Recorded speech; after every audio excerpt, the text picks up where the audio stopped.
Assalamualaikum warahmatullahi wabarakatuh. Alhamdulillah rabbil alamin. Segala puji bagi Allah Subhanahu wa taala, Rabb semesta alam yang mengatur alam ini, mengatur kehidupan kita. Alladzi anzala al-Qur'an, yang telah menurunkan Al-Qur'an fi syahri Ramadan, pada bulan suci Ramadan, hudan linnas, sebagai petunjuk bagi manusia, wa bayyinatin minal huda wal furqan, dan sebagai penjelas dari petunjuk tersebut dan juga yang membedakan antara hak dan yang batil. Assalatu wassalamu ala Rasulillah. Salam dan salam semoga tercurah kepada Rasulullah SAW wa ala alihi, juga kepada keluarganya, washabihi, para sahabatnya, wa man tabi'a huda, dan kepada siapapun yang mengikuti petunjuknya ila yaumil qiyamah, sampai hari kiamat nanti. Jemaah yang Allah Subhanahu wa taala, alhamdulillah kita bersyukur bisa hadir terus menghidupkan malam-malam Ramadan dengan qiyam, sebagaimana kita isi siang Ramadan dengan siang. Hadisnya itu man shoma ramadhana imanan wa ihtisaban ghufira lahu ma taqaddama min dhanbihi.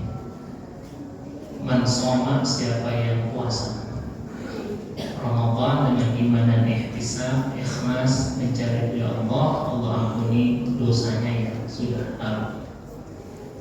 Juga hadisnya man qoma ramadhana imanan wa ihtisaban ghufira lahu ma taqaddama min dhanbihi.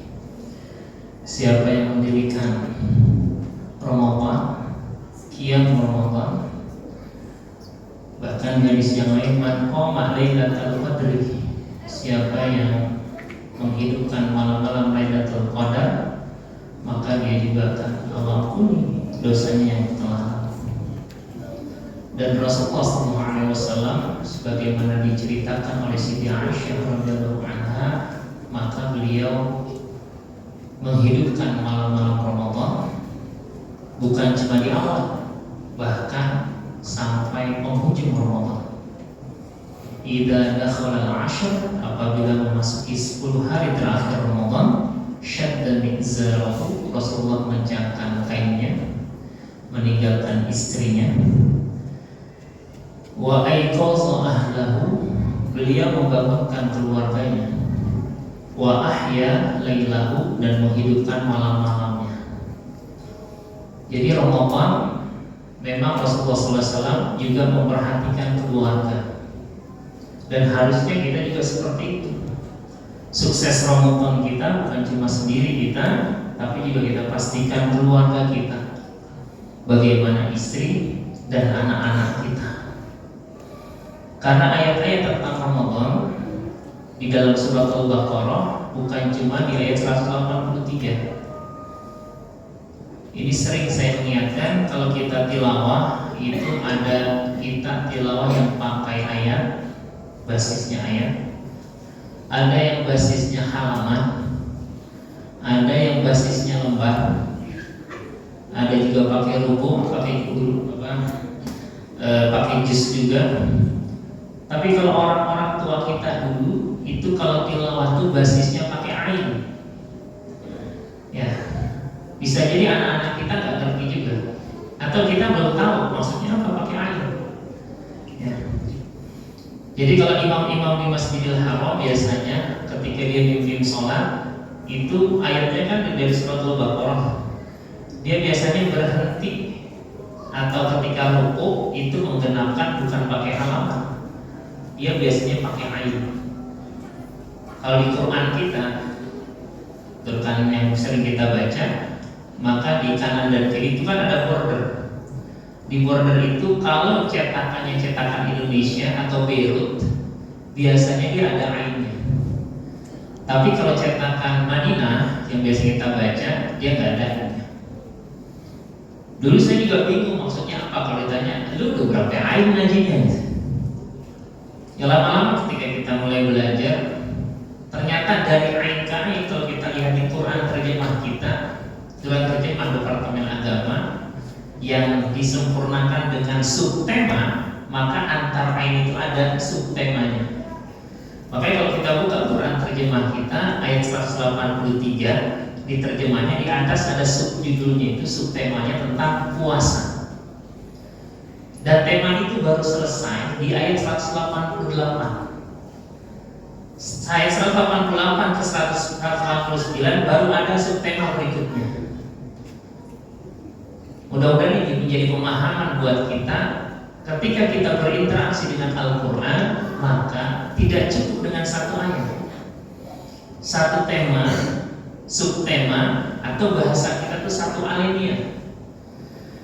Kalau kita pernah ngerjain soal bahasa Indonesia, maka biasanya ditampilkan tuh satu paragraf atau satu alinea, kemudian kita ditanya, apa sih pokok pikiran dari paragraf pertama, kedua, ketiga, misalnya seperti itu.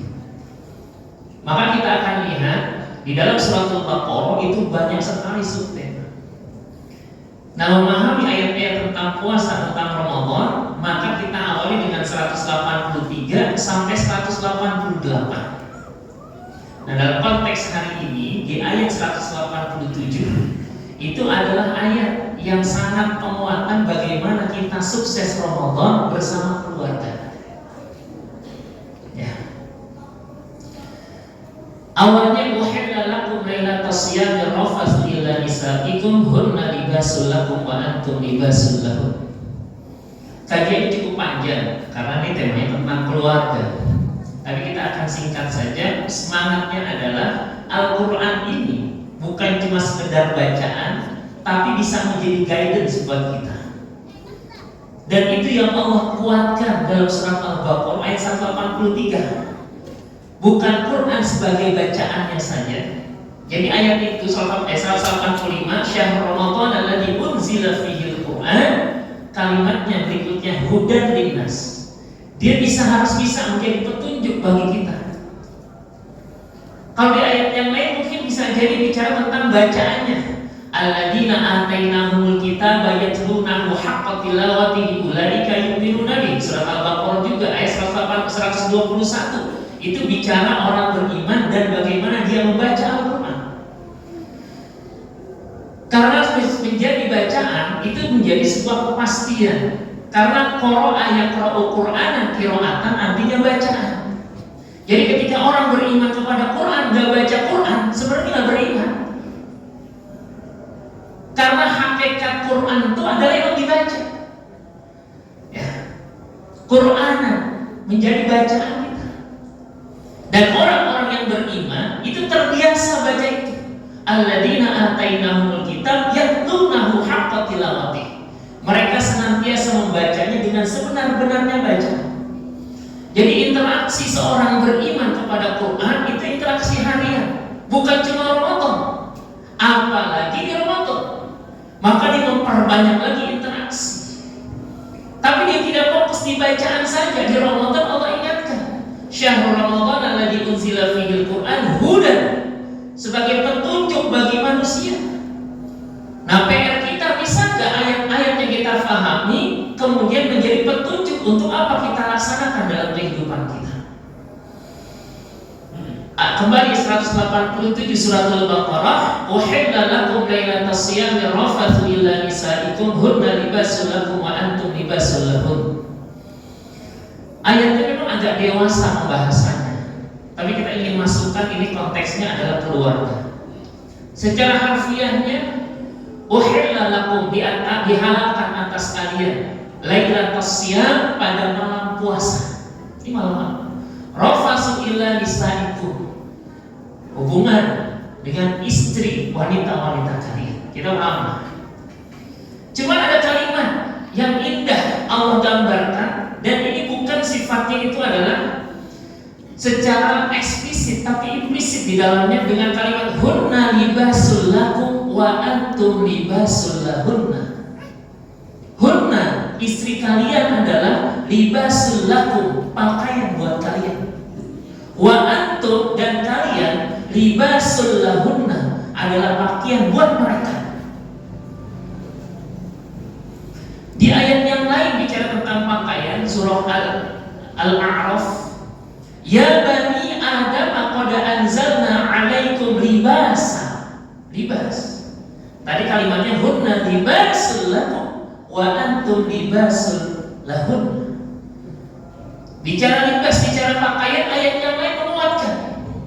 Ya bani Adam qad anzalna 'alaikum libasa. Wahai anak Adam, qad anzalna 'alaikum libasa. Kami sudah turunkan bagi kalian tuh pakaian. Yuwari sawatikum wa hisya. Fungsinya di ayat ini ada dua. Yang pertama menutup aurat, yang kedua sebagai perhiasan keindahan. Jadi ketika istri suami perannya dimajaskan, dikiaskan dengan pakaian, maka di ayat yang lain diingatkan apa fungsinya itu, paling tidak dua ini. Menjaga aurat, yang kedua jadi keindahan, saling memberikan kebaikan, saling menjadikan tampilan itu makin menguatkan, makin indah. Yang pertama bicara tentang aurat.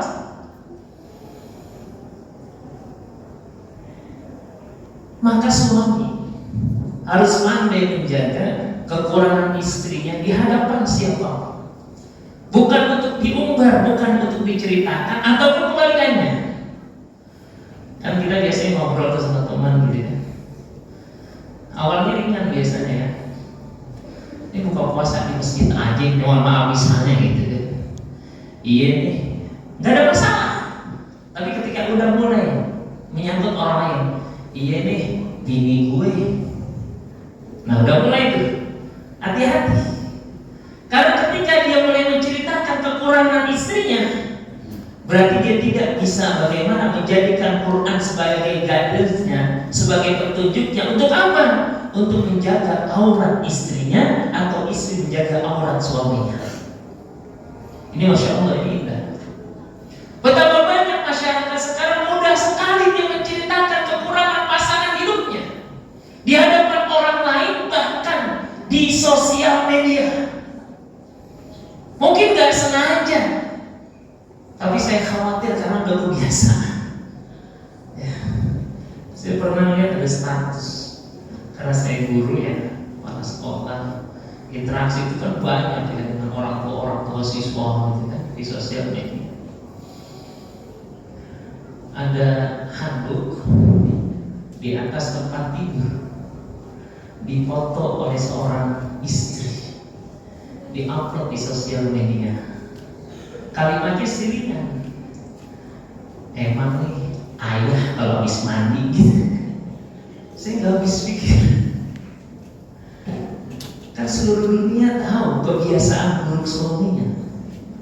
Kalau habis mandi, jembreng, kalau kamu ketahui ya, naruh anduknya tidak di tempatnya, taruhnya di tempat tidur. Saya bilang Masya Allah, ini harusnya tarbiyah Ramadan bisa menyentuh kita sampai ke situ. Bukan cuma sekedar menahan makan, menahan minum, tapi bagaimana kita mengendalikan diri kita dari hal-hal yang Allah Subhanahu wa Ta'ala memang menjaganya. Begitu juga bukan cuma isi kita terhadap anak kita, anak terhadap orang tua. Makanya alangkah indahnya ketika di Ramadan justru makin menguat ikatan kita dalam keluarga. Makanya Rasulullah wa'aiqosu ahlahu, Rasulullah membangunkan keluarganya. Artinya perhatian terhadap keluarga itu begitu kuat, bahkan bukan cuma di awal Ramadan. Konteks tadi Siti Aisyah menceritakan Rasulullah SAW membangunkan keluarganya, itu konteksnya adalah ketika 10 hari terakhir Ramadan. Artinya apa? Yuk kita jaga soliditas keluarga kita dalam beribadah, bukan cuma di awal-awal Ramadan. Karena sepinya masjid kita jangan jadi PRDKI. Sepinya masjid kita harusnya menjadi kekhawatiran kita. Karena kita orang yang beriman, yang Allah ingatkan dalam Al-Quran surat At-Taubah ayat 18, innama ya'muru masajidallah man amana billahi wal yawmil akhir. Yang memakmurkan masjid itu adalah orang yang beriman kepada Allah dan hari akhir. Ketika dia punya keimanan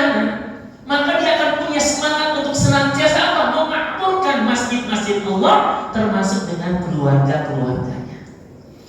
Maka saya apresiasi untuk seorang bapak yang berjuang menyiapkan anaknya bangun pagi hari. Ayo kita siap-siap, nanti sebentar lagi kita mau ke masjid. Mungkin saat ini bagi kita berat. Mungkin mengajak mereka itu kelihatannya perjuangan yang Masya Allah ya. Tapi ketahuilah ini adalah pendidikan buat anak kita di alam bawah sadar mereka menjadi habituasi. Dan itu diawali dari siapa? Dari peran suami dan istri yang terjaga. Terakhir saya ingatkan, ini mengingatkan aja ya tazkirah. Rasulullah SAW pernah mengingatkan kepada kita, rahimallahu rajulan, Allah merahmati seorang suami. Rajulan itu terjemahnya laki-laki.